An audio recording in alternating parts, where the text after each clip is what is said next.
खांसी तो बंद होने का नाम ही नहीं ले रही है। इनकी तबीयत लगातार बिगड़ती जा रही है। वैद्य जी को साथ में ही लाना। जी मालकिन, अभी गए। हाँ हाँ, जाओ जाओ जल्दी। और मारिए बीड़ी का सुट्टा और चढ़ा लीजिए गांजे की चिलम। शराब की बोतल लाऊं? जब मना करती थी तो मानते नहीं थे। अब भुगतिए। कब से कह रही हूँ कि शहर जाकर अपना अच्छी तरह से इलाज करा लीजिए, लेकिन महीने भर से घर में ही खांसते पड़े हैं। मुझे तो नहीं लगता कि वैद्य बाबा की पुड़िया से आपकी तबीयत ठीक होगी। बस नाहक पैसा लग रहा है। 3-4 हजार रुपए तो वो झोला छाप डॉक्टर खा गया। अब उठिए उठिए, उठकर थोड़ा बैठ जाइए। उठिए, पानी दूं? नहीं, तो मेरे पास बैठो। अच्छा, कुछ जरूरी बात करनी है। अभी कोई बात मत करिए, खांसी और बढ़ जाएगी।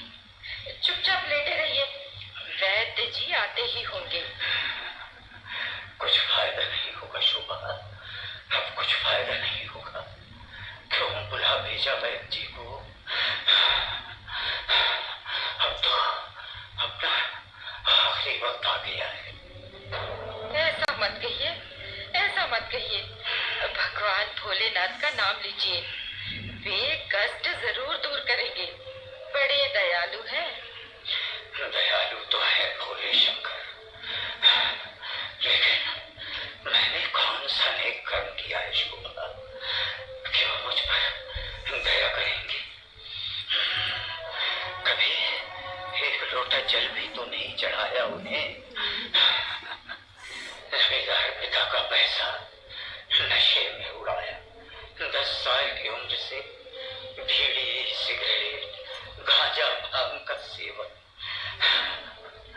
दादा की डांट फटकार का कोई असर नहीं हुआ। वही तो अब निकल रहा है। ठीक कह रही हो, नशे ही की तो सजा मिल रही है मुझे। दोस्तों की बुरी संगति में बिगड़ते चले गए। जवान होते होते पक्के नशेड़ी बन गए। शराब खोरी और गांजा भांग से धन तो गया ही, सेहत का भी सत्यानाश कर डाले। हाँ शोभा, मैंने नशा करके जीवन में बड़ी ही भूल की। पिताजी नशा करने को मना करते थे तो मैं उन्हें आत्महत्या की धमकी देकर डरा देता था। माँ का भी कहना नहीं माना। अपने छोटे भाई शंकर के साथ मार पीट करता, जो इतना अच्छा था कि एक लौंग तक नहीं खाता था। हाँ, मेरे लक्ष्मण जैसे देवर शंकर को कोई नशा नहीं था। कितना भला था वो, लेकिन भगवान की लीला भी अपरंपार है। गाज गिरी और उसकी जान चली गई। हाँ शंकर बुद्ध, तो शहर में किसी अच्छे डॉक्टर से मेरा इलाज जरूर कराता। जरूर जरूर, वो आपको यहाँ कभी न पड़े रहने देता। अब तक तो आप ठीक हो गए होते। हाँ हाँ, आप उसे कितना भी डांटते मारते थे, लेकिन उसने कभी मुंह नहीं खोला। हाँ, वो मेरी बड़ी इज्जत करता था। हाँ, और उसकी बेटी रंजना भी बिल्कुल उसी पर गई है। आपने उसे भले ही नहीं पढ़ाया लिखाया, कभी उसे याद भी नहीं करते, लेकिन वो हमेशा आपके बारे में पूछती रहती है। अच्छा, और नहीं तो क्या, मैंने उसे बताया नहीं कि आप बीमार हैं, वरना वो आपको अपने पास ले जाकर बेहतर इलाज कराती। वो शहर की जानी मानी डॉक्टर है, आपको चंगा कर देती। मैं तो कहती हूँ आप उसी के पास चलिए। तुम कहती हो तो ठीक है, लेकिन शोभा, हाँ, मैं रंजना के पास क्या मुंह लेकर जाऊं? उसके लिए क्या किया मैंने? उसे डॉक्टरी नहीं पढ़ाई मैंने। हाँ, गलती तो की है आपने। बच्ची कितनी खुश थी जब उसका पीएमटी में पहला स्थान आया था। गणेश आपके पास प्रसाद लेकर आया था, तो आपने क्या कहा था?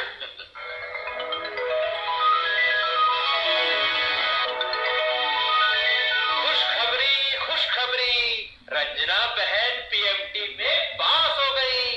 अब डॉक्टरी पढ़ेंगी, खूब बड़ी डॉक्टर बनेंगी। खुशखबरी, खुशखबरी। गणेश, क्यों गला बार बार कर चीख रहे हो? चीख नहीं रहा हूँ माली, मैं तो खुशखबरी सुना रहा हूँ। लीजिए, खाइए प्रसाद। अभी अभी रंजना बहन भोले शंकर को प्रसाद चढ़ाकर आई है। जाओ यहाँ से, मुझे नहीं खाना प्रसाद वसाद।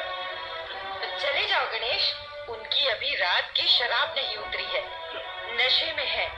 प्रसाद क्यों खाएंगे? लाकर बॉटल पकड़ा दो शराब की। सुबह दिमाग मत चारो। ये बताओ, तुमने किससे पूछकर रंजना को पीएमटी की परीक्षा ले आई? मैं नहीं पढ़ाऊंगा उसे डॉक्टरी।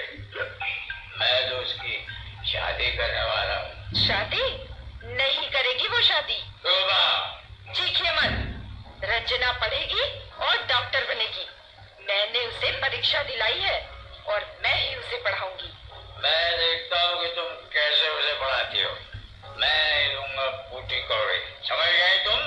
आप कौन होते हैं उसे पैसा न देने वाले? इस घर में उसकी माँ का भी हिस्सा है। शंकर की पत्नी मालती का सुहाग उजड़ा है।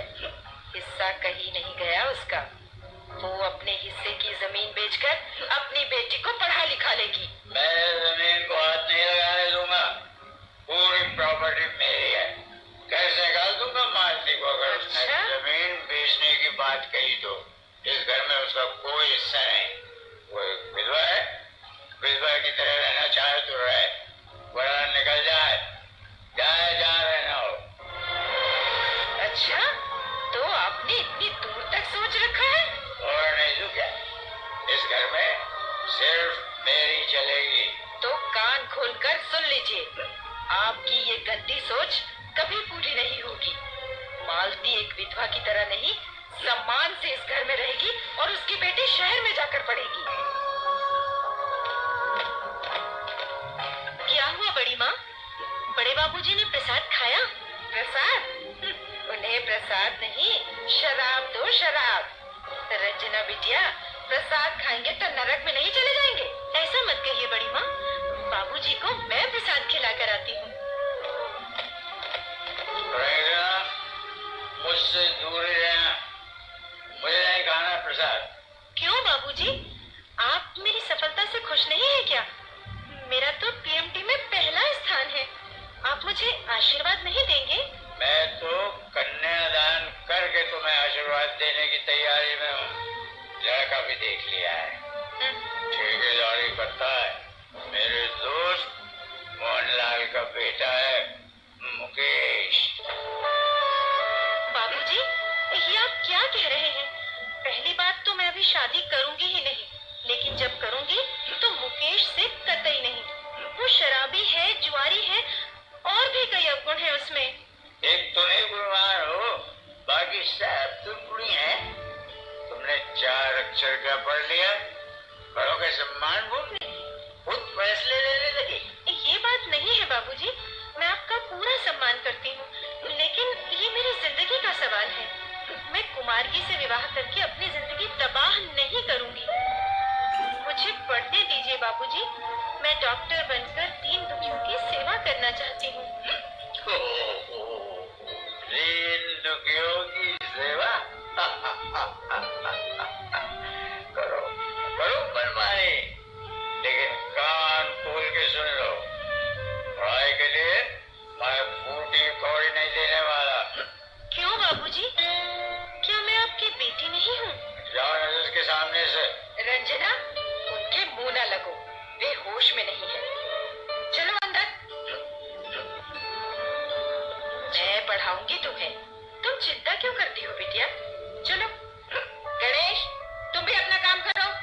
जी मालकिन।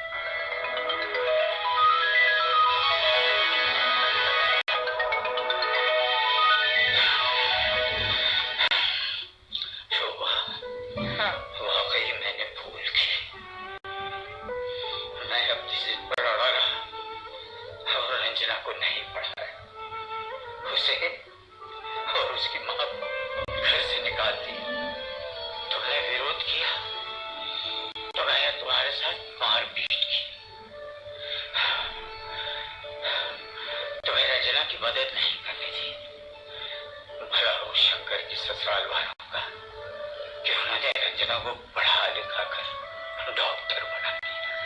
वो अपनी माँ के साथ शहर में रहती है। वो क्यों करेगी कुछ छंडाल का इलाज? अगर वो करना भी चाहेगी तो उसकी माँ रोक देगी। नहीं नहीं, ऐसा नहीं है। मेरी देवरानी मालती ऐसी नहीं है। कैसे भी हो, लेकिन आप हैं तो उसके जेठ ही ना।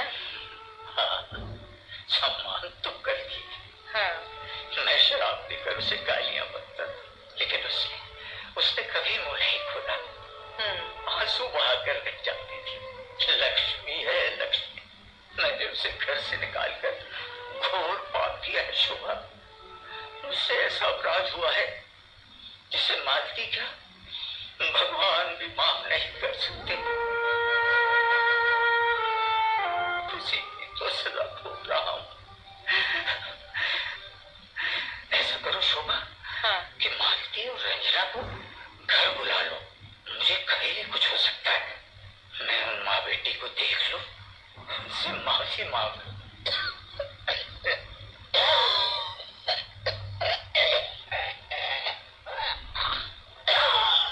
अरे अरे, गणेश अभी तक नहीं आया। इतनी रात में मैं क्या करूं? किसे बुलाऊं? अरे, तुम आ गए गणेश? कहाँ है वैद्य जी? वे घर पर नहीं थे मालकिन। अरे, तो कहाँ चले गए थे? बैदाई ने बताया कि वैद बाबा दूसरे गांव रामायण गाने चले गए हैं। मैं रमेश चाचा के पास से खांसी की दवा लाया हूँ। अच्छा। और रंजना बहन को फोन भी कर दिया कि मालिक की तबीयत बहुत खराब है। वे फौरन अपनी माँ के साथ घर आ जाए। वाह बेटा, वाह गणेश वाह। ये तुमने बहुत अच्छा किया। मैं भी रंजना से बात करती हूँ। जी मालकिन, कर लीजिए। नंबर बताऊं? नहीं रे, उसका नंबर है मेरे पास। मैं फोन करती हूँ। ठीक है, मैं मालिक को दवा खिलाऊं। हाँ हाँ, ठीक है।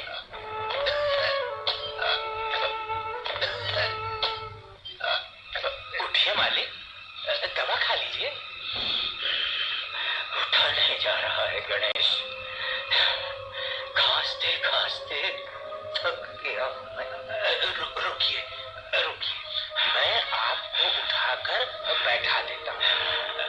ये, हाँ, दीवार से टिककर बैठ जाइए। ये रही दवा और ये लीजिए पानी। ठीक है बेटा गणेश। हाँ मालिक। तुमने मेरी बड़ी सेवा की, एक बेटे की तरह। अगर मुझे कुछ हो जाए तो अपनी मालकिन का ख्याल रखना। कैसी बात? माँ की तरह मानना। बेटी रंजना से कहना कि वो मुझे माफ कर दे। बहू से भी कहना कि वो भी मुझे माफ कर दे। मैं अब नहीं बचूंगा। मालिक, ये आप क्या कह रहे हैं? आपको कुछ नहीं होगा। रंजना बहन की दवा से आप बिल्कुल ठीक हो जाएंगे। मालकिन बात कर रही हैं, आप बिल्कुल चिंता ना करिए। दवा खाकर चुपचाप लेट जाइए। मैं देखता हूँ कि मालकिन की क्या बात हुई है रंजना बहन से।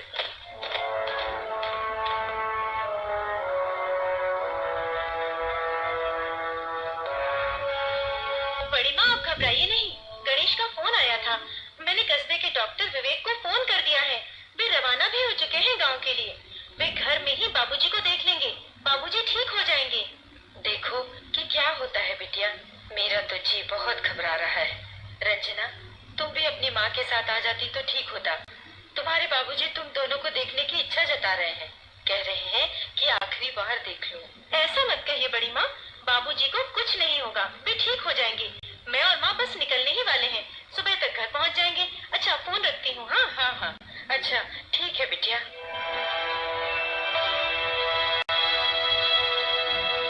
क्या कहा रंजना बहन ने मालकिन? वो सुबह तक आएगी गणेश, अभी कस्बे से डॉक्टर आ रहे हैं। लेकिन तुम मालिक को अकेले छोड़कर मेरे कमरे में क्यों आ गए? यही जानने की रंजना बहन से आपकी क्या बात हुई? ठीक है, चलो उनके पास चलो, उन्हें अकेले छोड़ने लायक नहीं है। जी जी गलती हो गई मालकिन, जा रहा हूँ मालिक। हाँ हाँ, जाओ जाओ।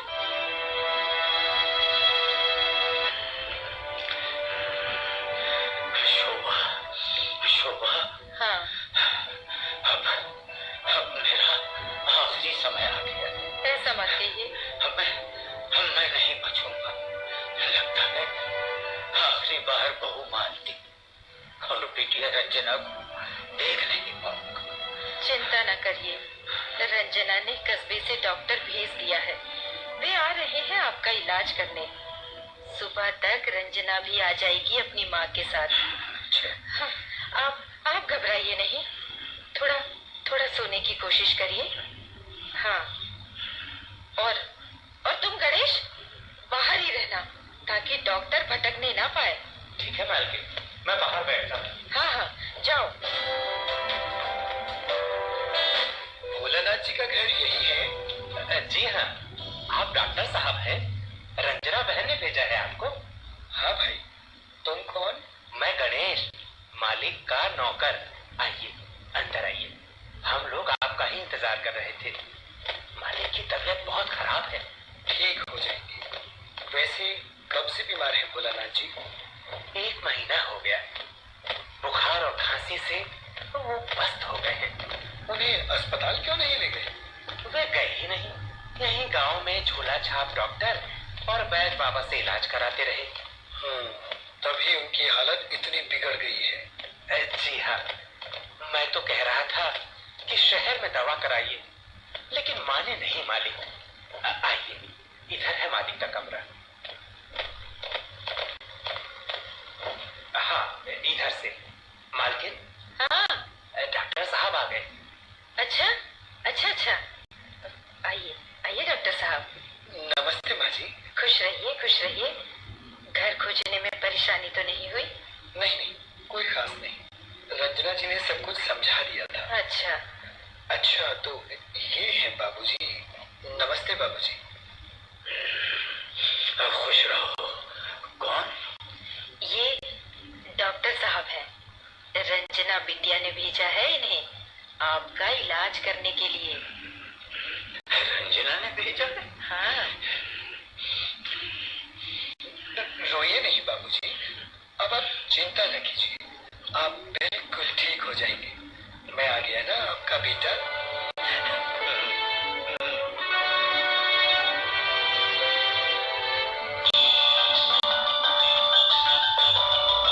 विवेक जी, कैसी है बाबूजी की तबीयत?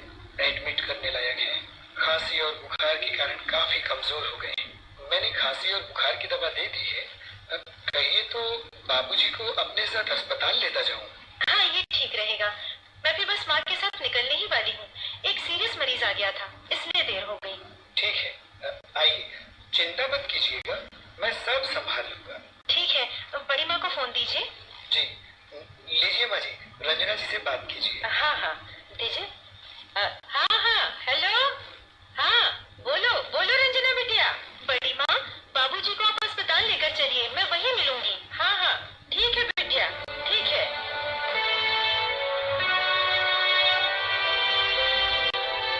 माँ, जल्दी से तैयार हो जाइए। मुझे ले ही चलोगी ना? नहीं मानोगी तुम? इसमें न मानने वाली क्या बात है? आपको चलना ही चाहिए, सब कुछ भूलकर। जो हुआ सो हुआ। बाबूजी कितने भी बुरे रहे, लेकिन है तो अपने बाबूजी ही ना। मैं दुनिया भर के लोगों का इलाज करती हूँ, उनका नहीं करूँगी तो लोग क्या कहेंगे? आप नहीं जाएंगी तो जो लोग आज आपकी बड़ाई करते हैं वे बुरा भला कहेंगे। बिटिया, तुम ठीक कहती हो, लेकिन वो दिन मैं कैसे भूल जाऊँ? कैसे भूल जाऊँ मैं, जब जेठ जी ने मुझे धक्के मार कर घर से निकाल दिया था। अगर तुम्हारे मामा तुम्हें ना पढ़ाते लिखाते, मुझे शरण ना देते तो क्या होता? जेठ जी के मार और गाली मैं कैसे भूल जाऊं बिटिया? मैं तुम्हें उन्हें इलाज करने से नहीं रोकूंगी। तुम जाओ और उनका इलाज करो, उनकी खूब सेवा करो। लेकिन मुझे रहने दो। मुझे उनका ये शब्द बार बार याद आ रहा है।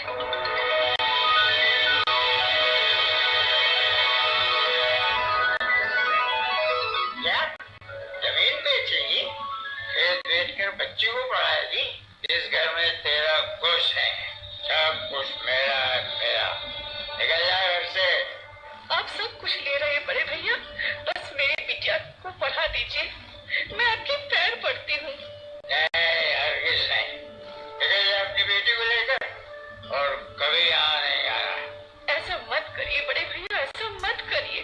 मैं कहाँ जाऊंगी? जा जाना हो जा। हट जा वरना मेरे हाथ से खून हो जाएगा तेरा।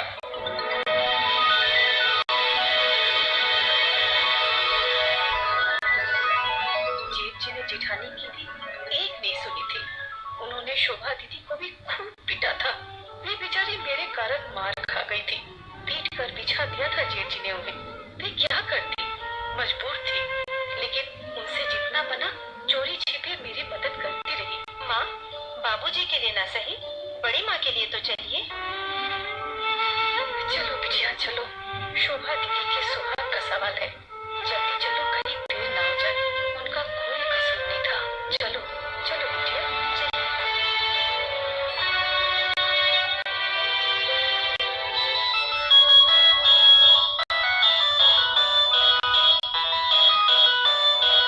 हेलो रंजना जी, नमस्ते। हाँ नमस्ते विवेक जी, कैसे है बाबूजी की तबीयत? ठीक है। अस्पताल लाने के बाद मैंने फटाफट सारी जांच करा ली, दवाइयाँ दे दी थी। अभी सुबह देखा तो बुखार उतर गया है, अब बस कमजोरी है। नशा करते रहे, इस कारण फेफड़े काफी हद तक खराब हो गए हैं। गुर्दों को भी काफी नुकसान हुआ है।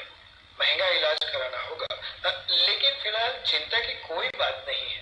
आप कहाँ पहुँच गई? कब तक यहाँ आ जाएंगी? बस आधे घंटे में पहुंच रही हूँ। ठीक है। आइए, आपके बाबूजी आपको देखने के लिए व्याकुल हो रहे हैं। बार बार पूछ रहे हैं आपको और आंटी को। जी उनसे कहिए मैं पहुंचने ही वाली हूँ। जी जी।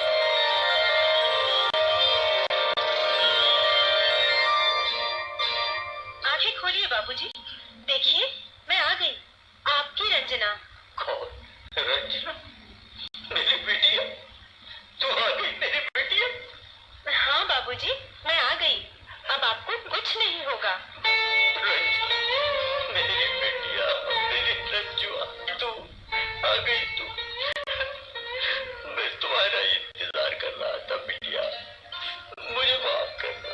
नहीं बाबूजी, माफ करना। ऐसा मत मैंने कहिए। तुम माँ बेटी के साथ बहुत बुरा किया। तुम दोनों को देखकर मैं चैन से मर सकूंगा। नहीं नहीं बाबूजी, आप ये क्या कह रहे हैं? समझिए कि आप ठीक हो गए। डॉक्टर विवेक से मैंने सब कुछ पूछ लिया है। अच्छा, तुम्हारी माँ कहाँ है बिटिया? मैं उसे भी देख लेता, उससे माफी मांग लेता। उसकी कोई जरूरत नहीं है जेठ जी।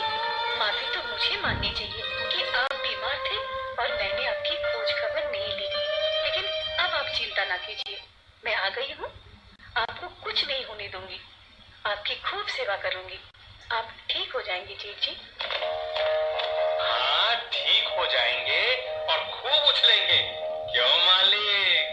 अच्छा, पौवा मारेंगे गटागट। अरे गणेश भाई, तुम भी आ गए? हाँ रंजना बहन। गणेश, तुम यहाँ घर छोड़कर क्यों आए? घर में ताला मारकर आया हूँ बड़ी मालकिन। घर के बाहर मेरी अम्मा डंडा लेकर बैठी है। जिसकी मौत होगी वही आएगा चोरी चकारी करने। आप चिंता न करें, मेरी अम्मा घर की रखवाली अच्छी तरह करेगी। अच्छा, हाँ, ये मालिक के लिए दूध लाया हूँ। दूध पियेंगे तब न दहाड़ेंगे। क्यों मालिक? ठीक कह रहा हूँ ना? लो, काली गाय का ताजा दूध सोटो, ताकत आ जाएगी। रंजना बहन, कल लग रहा था कि बाबूजी का टिकट कटा, लेकिन आप और छोटे मालकिन को देखकर मुस्कुरा रहे हैं। हाँ गणेश भाई, अब मेरे बाबूजी को कुछ नहीं होगा। भोले शंकर, जय भोले शंकर, ऐसा ही हो। लेकिन इन्हें दारू सोखने और गांजे की चीरक चढ़ाने से रोकना होगा। मालिक, भगवान की कसम खाओ कि अब नशा नहीं करोगे। खाओ गंगा मैया की कसम। कसम गंगा मैया की, अब मैं कभी नशा नहीं करूंगा। नशे से नाश, सत्यानाश। ये हुई ना बात।